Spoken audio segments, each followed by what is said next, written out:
On October 5, 1793, the French government passed a law that tried to do something no one had ever pulled off.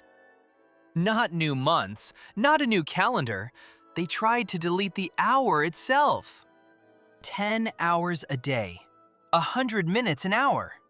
Midnight became 6, noon became 5, and for a while, it was the law. Then, within a few years, it was gone, quietly erased. Which begs a stranger question. If an army and a printing press couldn't kill the 24-hour day, who built it? And why has nothing since been strong enough to bring it down? Curiosity, no filler. I'm Mr. Lore. Today, we open the file on the hour itself. The story doesn't start with clocks. It starts with priests standing on a rooftop in Egypt, watching the stars, over 4,000 years ago. Ancient Egyptians split daylight into 12 hours, using nothing but the shadow of a stick in the sand. Simple, effective. But nighttime was a problem. No sun, no shadow. So how do you know when a ritual is supposed to happen at 3 a.m. when there's nothing to check? Their answer, the stars themselves. Egyptian priests tracked 36 star groups, rising one after another across the night sky, like a slow, glowing clock. 12 of those stars marked 12 hours of darkness, 12 for day, 12 for night, 24 total. All that just to avoid ever being late for a ceremony. Honestly, relatable. Some historians think the number 12 comes from something even simpler. Counting the knuckles on your 4 fingers using your thumb. Try it. It actually works. Either way, the number wasn't picked by a king, or a vote, or a committee. It was picked by priests, squinting at the sky, just trying to know when to pray.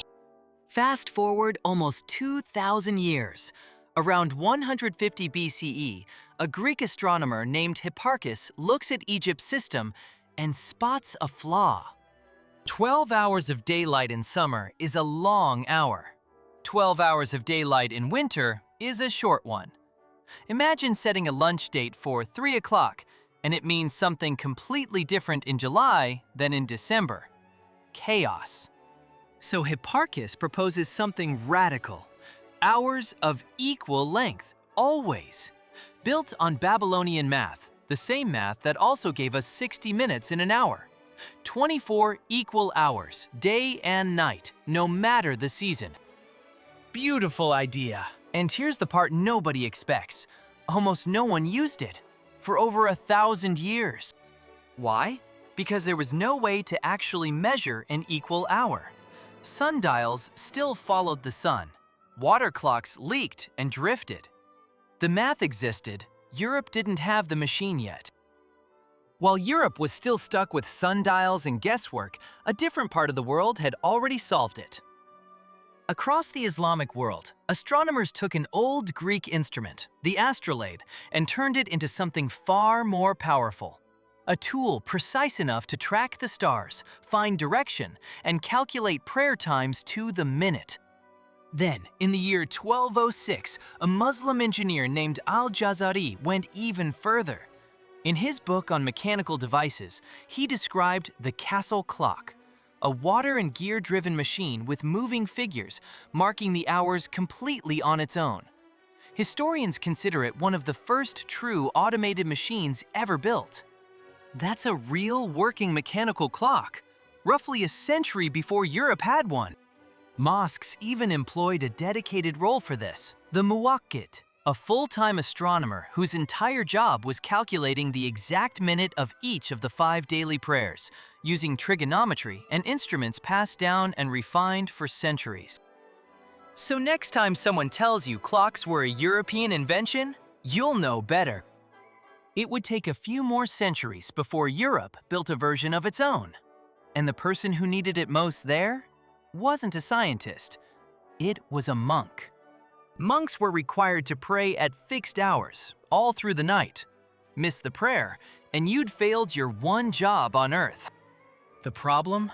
In deep winter, nights are long and pitch dark, and nobody wants to guess when it's 2 a.m. by staring at a candle. So, around the 1300s, European monasteries finally built their own mechanical clocks, driven by gears, not sunlight.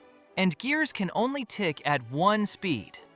For the first time in Europe, an hour became a fixed thing. Not a shadow, not a guess. A gear, ticking exactly the same, in summer, in winter, in the dark. The math and the machine had finally met on this side of the world too.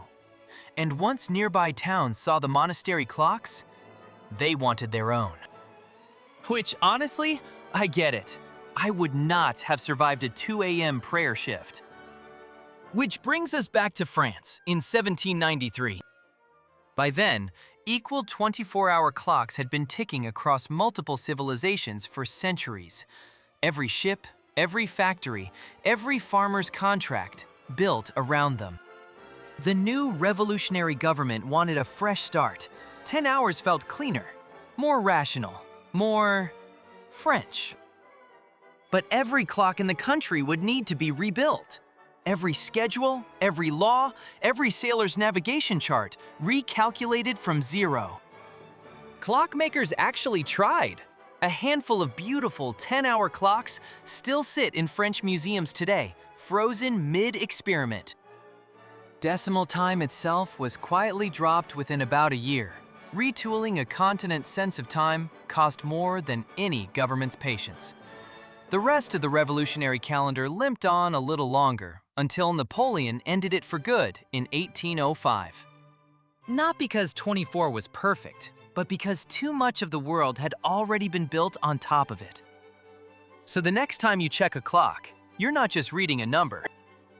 You're reading the shadow of an Egyptian sundial, the stars a priest once memorized, a Greek mathematician's stubborn idea, an engineer in the Islamic world who built the machine first, a monk terrified of oversleeping through a prayer, and one failed revolution that almost erased all of it. 24 hours. Nobody voted for it. Nobody designed it in one sitting. It just survived everything history threw at it. Curiosity, no filler. I'll see you in the next file.